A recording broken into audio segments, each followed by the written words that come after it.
Lesson 4. Great Renunciation and Enlightenment, Nibbana. Paragraph 1. Soon the prince became bored of all royal amusements, and he was in search of mental peace. One day he desired to make a journey around the city. Necessary arrangements and decorations were made by order of the king so that the prince might be delighted. But on the very first day, he happened on an old man walking weakly. On the second day, he saw a sick man crying pitifully. And on the third day, a dead person carried by his relatives. The prince was deeply shocked by the fearful sights of old age, sickness, and death. His noble mind was terribly troubled by realizing that no one could escape those pains and sorrows. He returned to the palace with his heart full of sadness. On the fourth day, however, he was satisfied at the sight of a holy hermit with a bright and peaceful look. He kept on thinking that in spite of the royal comforts and his good health, he would someday suffer from sickness, old age, and death. He felt compassionate for all human beings who had to face these everlasting problems, and he decided to find a way out. His love of truth proved stronger than his affection for his family. Then, on a full moon day, at midnight, he left his kingdom and renounced the world.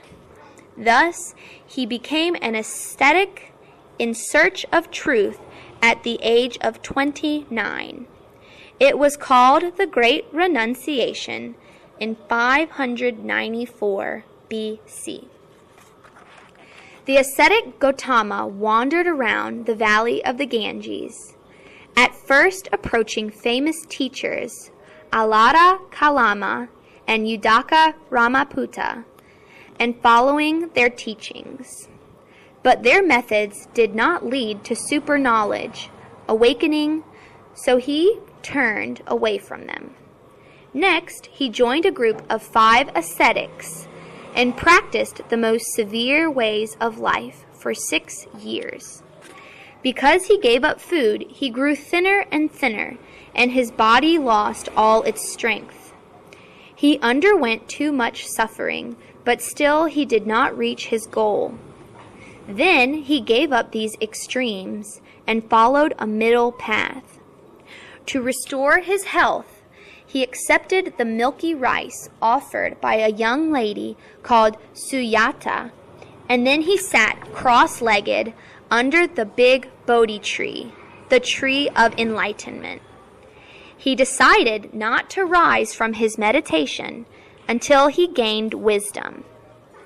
The Bodhisattva was so resolute in his great struggle for Buddhahood that no Mara nor the evil forces could break through his calm concentration. Finally, at midnight, he achieved the threefold knowledge: the knowledge of his own former births, the knowledge of other beings passing away and arising, and the knowledge of the total destruction of all impurities. He attained the freedom of mind and the freedom of wisdom and became the Buddha, the fully awakened one, the conqueror of the battle, who opened the door of deathlessness to all living beings, Nibbana. Adapted from Narada, Mahathera, and Mala Lacerkera. Dhammapada verses 153 to 154. Through many births I have wandered in the samsara round, seeking but not finding the builder of the house. Painful is birth again and again. O house builder, I have seen you. you shall build no house again. All your rafters are broken, and your ridgepole is shattered. The mind at rest in Nibbana has attained the destruction of cravings.